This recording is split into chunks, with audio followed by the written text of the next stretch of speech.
लारेब ने तंग होकर कहा, आप मर्दों के साथ क्यों नहीं बैठ जाते, मेरे पीछे क्यों पड़े हैं? अजीज ने घूरते हुए आशिकाना अंदाज में कहा, तुम इतनी हसीन लग रही हो कि दिल ही नहीं कर रहा तुमसे दूर जाने को। लारेब हल्का सा मुस्कुराई और दिल में खुद को कोसने लगी कि मैं हमेशा यही सोचती हूँ कि अजीज अब मुझ पर तवज्जो नहीं देते, हालांकि मैं खुद अपने आप पर तवज्जो नहीं देती। आज ज़रा सा तैयार क्या हुई, जनाब मजनू ही बन गए। मैं आइंदा घर में भी तैयार हुआ करूँगी, अच्छे से, ज़्यादा नहीं तो हल्का सा मेकअप और अच्छे कपड़े तो पहन ही सकती हूँ ना। नाज भी अपने घर की हो गई थी। अब लारेब उदास थी। काम मुश्किल नहीं था, नूरी कर देती थी बहुत से काम, और लकड़ियों से भी छुटकारा मिल गया था। लेकिन उसको कंपनी देने वाली चली गई जिससे हर बात कह सकती थी। नाज उसकी नंद ही नहीं, उसकी दोस्त, उसकी हमराज बन गई थी। सर्दियों की आमद थी, दिन सही होते लेकिन शाम होते ही ठंड महसूस होती। लारेब ने अपना अक्स आईने में देखा, उसको कुछ याद आया। उसने मेकअप का सामान निकाला और अपनी आंखों के कटोरे काजल से भरने लगी। झील सी गहरी आंखें, ऊपर की तरफ मुड़ी हुई पलकें, उसने सिर्फ आंखें ही संवारी थीं। फिर आईलाइनर उठाया और लंबी लकीर खींची। सारे मेकअप में एक आईलाइनर ही उसको बहुत पसंद था। लाल रंग की लिपस्टिक उठाई, कुछ सोचने के बाद उसने अपने होठों पे लगाई। फिर दाएं बाएं चेहरा घुमाकर देखा और मुस्कुरा दी। मुस्कुराने से गालों में मौजूद एक तिल उसके गालों के भंवर डिंपल में डूब गया था। वो बाहर आई जहां शाम उतर रही थी। उसे ठंड महसूस हुई तो उसने अपने जहेज की नई लाल रंग की शाल निकालकर ओढ़ ली। अपनी तैयारी में उसे खाना तैयार करना भूल गया था। उसने जल्दी से चावल निकाले और पुलाव बनाने की तैयारी करने लगी। नूरी भी साथ थी, उसने सब सामान उठा कर दिया, जल्दी से खाना तैयार किया। फिर उसने नूरी को उसका हिस्सा दिया। वो घर चली गई। आज सास भी घर पर नहीं थी। वो अक्सर सारा दिन ही बाहर होती थी, एक घर से दूसरे घर। गांव की सारी उम्र रसीदा खवातीन का ये पसंदीदा मशगला था। उसने अपने ससुर सिकंदर को खाना दिया। जीती रहो बेटी, उन्होंने दिल से दुआ दी। मेरे पास बैठो, उन्होंने कहा तो बैठ गई। नाज तो चली गई, अब मुझ बूढ़े को तुम्हारा सहारा है। बेटा, मैं अपना कोई काम करने के काबिल नहीं हूँ। मेरी हालत देख रही हो, मेरी सारी उम्मीदें तुमसे वाबस्ता हैं। सिकंदर ने कहा तो लारेब को जिम्मेदारी का एहसास हुआ और दुख भी हुआ उनकी हालत देखकर। बेटा, मुझे खाना जल्दी दे दिया करो। जी अब्बा जी, मैं आइंदा जल्दी खाना बना लिया करूंगी, लारेब ने कहा तो सिकंदर ने उसके सर पर हाथ रखा और दुआ दी, खुदा तुम्हें तुम्हारे जैसी बेटी अता करे। ये दुआ सुनकर लारेब हैरान हुई। लारेब ने कहा, अब्बा जी, सब बेटे की दुआ देते हैं और आप बेटी की दे रहे हैं। मेरा बच्चा, जब से नाज की शादी हुई है मैं तन्हा हो गया हूँ। बेटे तो अपनी जिंदगी में मगन हैं, खाने और सोने के लिए आते हैं। एक रईस था, वो भी अब मेरे पास नहीं आता। लारेब के माथे पर बल आ गया। ये हर बात घूम फिरकर रईस पर ही क्यों आ जाती है? अचानक रईस पीछे से आ गया तो लारेब ने चौंक कर पीछे नजर घुमाई। उसकी नजरें रईस की नजरों से मिली। दोनों ने एकदम से नजरें हटा ली। लारेब उठकर बाहर चली गई। रात वो सोने की तैयारी करने लगा। छत पर आया और चारपाई पर लिहाफ बिछाई, पंखा चलाया। हल्की सर्दी थी, पंखे की जरूरत नहीं थी, लेकिन मच्छरों की वजह से चलाया था। आंखें नींद से बोझल थीं। वो लेट गया और एक हाथ माथे पर रखकर सोने की कोशिश करने लगा। जैसे ही आंखें बंद की, काजल से भरी हुई वो दो झील सी आंखें उसके सामने आ गईं, जिन्होंने कुछ देर पहले उसे एक नजर उठाकर देखा था। रईस ने एक झटके से आंखें खोल दी। सामने चांद आसमान पर किसी नगीने की मानित चमक रहा था। उसने एक बार फिर सोने की कोशिश में आंख बंद की। एक बार फिर से वही आंखें, उनमें भर भर के काजल और आईलाइनर की लंबी लकीर। वो एक झटके से उठा और पानी पीने नीचे आया। मटके से पानी भरा और ऊपर आ गया। फिर उन मदहोश आंखों ने रईस असलम को सारी रात सोने नहीं दिया था। सुबह सवेरे वो बेदार हुआ और छत से नीचे झांका। हलीमा खातून चाय बना चुकी थी। थोड़ी देर बाद लारेब बाहर आई चाय लेने के लिए। वो जल्दी से नीचे आया। लारेब प्याली भर रही थी तो रईस ने फिर हाथ दराज किया उसके सामने। लारेब को गुस्सा तो आया, लेकिन जब्त कर गई। बिना उसकी तरफ देखे उसकी प्याली भर दी। रईस उसकी झुकी हुई पलकों को मुसलसल देखे जा रहा था। लारेब बिना नजर उठाए वहां से खिसक गई, अपने कमरे में आई। पता नहीं क्यों उसके दिल की धड़कन तेज हो रही थी। उधर रईस चाय लेकर ऊपर आ गया। सोचने लगा, आज मुझे क्या हो गया है? मुझे इस तरह लारेब को नहीं देखना चाहिए था। पता नहीं मैं क्यों उसकी नशीली आंखों में खो गया था। रईस खुद को मलामत करने लगा। आखिर मैं क्यों गया था उसके सामने? क्या चीज़ मुझे लेकर गई उसके नज़दीक? मैं उसकी आंखों में क्या देख रहा था? उसको रह रहकर पछतावा हो रहा था। ये कुदरत का कानून है, जब इंसान किसी चीज़ से भागने की कोशिश करता है तो वही चीज़ उसके ताक़ुब में लग जाती है। वो लारेब से दूर रहता था। पता नहीं क्यों, शायद इसलिए कि लारेब का मिजाज दूसरी लड़कियों से मुख्तलिफ था। वो दूसरी लड़कियों की तरह घुल मिल जाने वालों में से नहीं थी। वो मोहतात रहती थी। रईस एक बेहद समझदार लड़का था। वो पहली मुलाकात में ही पहचान जाता था कि इंसान कैसा है और उसकी सोच कैसी है। ये एक खुदादाद सलाहियत थी जो उसके अंदर मौजूद थी। लारेब से पहली मुलाकात में ही वो समझ गया था कि वो किस तरह की है। वो उसे ये भी तो कह सकती थी कि भाई आप कौन हैं और मेरे कमरे में क्यों सो रहे हैं। और फिर जब उसे पता लगता कि वो उसके शोहर का रिश्तेदार है तो वो आराम से भी बात कर सकती थी। लेकिन पहली ही मुलाकात में लारेब ने उसको बहुत बेदर्दी से डांटा था, अपने कमरे में सोने की वजह से। लारेब का मसला सिर्फ एक नामहरम मर्द है। वो किसी भी नामहरम को देखकर इसी तरह से रिएक्ट करती होगी। रईस को अंदाजा हो गया था।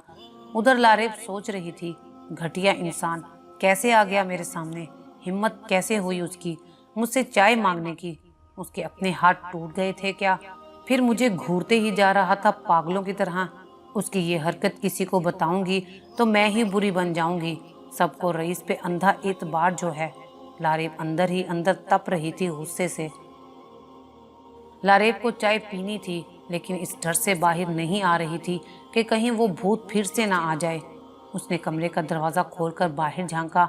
देखा वो नहीं है तो बाहर निकली और जल्दी से चाय की प्याली भरी और फिर से कमरे के अंदर चली गई। अंदर आकर उसने सुकून का सांस लिया।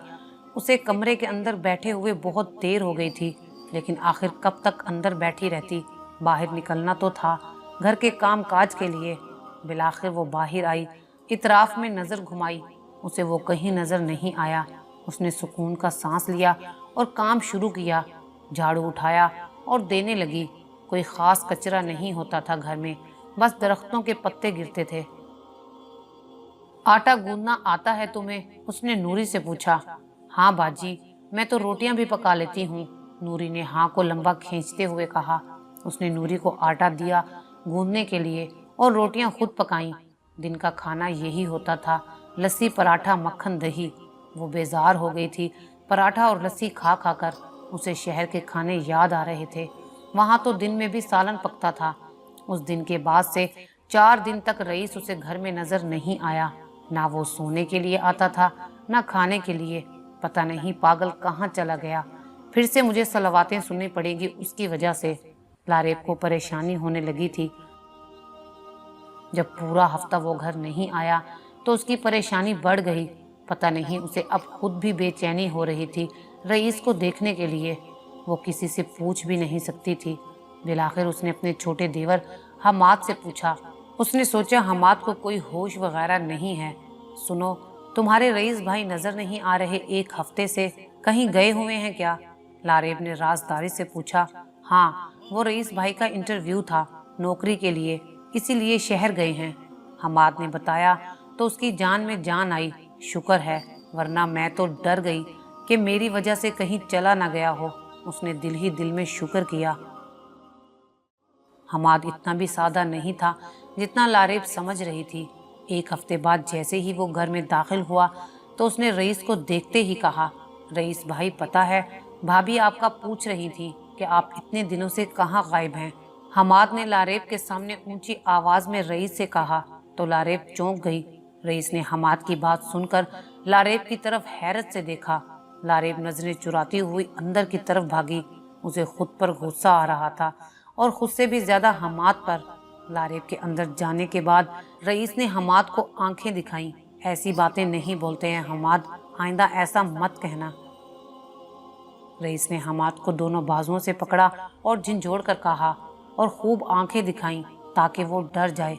भाई, वो मुझसे आपका पूछ रही थी। हमाद रोने जैसा हो गया। रईस ने इधर उधर देखते हुए कहा, अब ये बात किसी और के सामने मत बोलना। वो आंखें दिखाता हुआ अंदर चला गया। लारे फिर से खुद को मलामत करने लगी। क्या सोचता होगा वो, मैं क्यों पूछ रही थी उसका। कितनी शर्मिंदगी की बात है। सारा इमेज खराब कर दिया मेरा इस हमाद के बच्चे ने। वो अंदर ही अंदर कुढ़ रही थी। रईस ने अपना छोटा सा सफरी बैग कमरे में रखा और चारपाई पर लेट गया। वो थका हुआ था, उसकी आंख लगी और सो गया। अजीज घर आया तो देखा लारेब किसी सोच में गुम है। वो कुछ देर उसे ऐसे ही देखता रहा और फिर उसकी आंखों के सामने चुटकी बजाते हुए उसको ख्यालों से बाहर ले आया। क्या सोच रही हो इतनी देर से, जो मेरे आने की खबर भी नहीं हुई तुम्हें। अजीज की आवाज़ पर वो चौंक गई। कुछ नहीं, बस ऐसे ही, उसने टाल दिया। बताओ ना, अजीज ने जिद की। लारेब आराम से कहने लगी, अजीज, क्या हम यहाँ से कहीं और नहीं जा सकते? फिर शहर की रट मत लगाना लैबो, मैं बेजार हो गया हूँ। अजीज ने बेड पर लेटते हुए कहा, मैं शहर की बात नहीं कर रही, इस घर की बात कर रही हूँ। अब इस घर में क्या मसला है तुम्हें? अजीज को कोफत होती थी लारेब की इन बातों से। वो रईस, लारेब कहना नहीं चाहती थी लेकिन बेख्याली में उसके मुंह से निकल गया। क्या रईस? अजीज ने पूछा। कुछ नहीं। लारेब कंफ्यूज हो गई। लैबो, खुदा का वास्ता है, उस बेचारे की जान छोड़ दो। वो एक बेजरर इंसान है, यतीम लड़का है, बेसहारा है। उसका हमारे और इस घर के अलावा कोई नहीं है। क्यों हाथ धोकर उसके पीछे पड़ गई हो? अजीज भरम हो गया। मैंने क्या कह दिया? मैं तो कह रही थी कि उसका इंटरव्यू था ना, उसको नौकरी मिली या नहीं। लारेब ने बात खोल कर दी। उसके बाद लारेब को समझ आ गई कि इस घर में रईस के खिलाफ कोई एक लफ्ज नहीं सुन सकता और आइंदा उसको एहतियात करनी होगी। रईस में ऐसा क्या था जो सब उस पर फिदा थे? लारेब समझने से कासिर थी। रात का अंधेरा फैल चुका था, सब सोने के लिए जा चुके थे, लेकिन लारेब को नींद नहीं आ रही थी। नींद न आने की वजह से खौफ था, वही खौफ जो शोहर की गैर मौजूदगी में हर लड़की को होता है। अजीज हलीमा खातून को शहर लेकर गया हुआ था। उनके घुटनों में दर्द था। डॉक्टर ने उन्हें 2 टेस्ट करवाने का कहा और 2-3 दिन मुसलसल चेकअप का भी कहा था, इसलिए मजबूरन लारेब के घर रहना पड़ा। रोज रोज तो गांव से नहीं आ सकते थे, लंबा सफर था। अजीज ने लारेब से कहा कि वो भी साथ चले, लेकिन लारेब ने इनकार कर दिया था कि वो शाम तक तो वापस आ जाएंगे, फिर सारा दिन सफर करने से वो थक जाएगी। उसको क्या मालूम था कि वहाँ कुछ दिन भी लग सकते हैं। वो सोच रही थी कि काश उस वक्त वो इनकार ना करती और उनके साथ चली जाती। कुछ दिन तो अपनी माँ के घर गुजार आती। अब वो अपने कमरे में अकेली थी, उसको घुटन हो रही थी। वो बाहर निकली और चारपाई पर लेट गई। वो थोड़ी देर खुली हवा में सांस लेना चाहती थी। गांव के सब लोग जल्दी सो जाते थे, लेकिन लारेब को जल्दी सोने की आदत नहीं थी और आज पता नहीं क्यों उसको नींद भी नहीं आ रही थी। रईस भी ऊपर सोने की तैयारी कर रहा था। उसने पंखा हल्का चलाया, अपना बिस्तर बिछाया और लेट गया। सर्दी बढ़ती जा रही थी दिन ब दिन। रईस के लिए अब छत पर सोना मुहाल होता जा रहा था सर्दी की वजह से। उसने सोचा कि वो आइंदा नीचे ही सोया करेगा, मगर आज उसे छत पर ही सोना था क्योंकि अजीज घर पर नहीं था और ना ही हलीमा खातून। वो अपने सरहाने डंडा रखकर सोता था।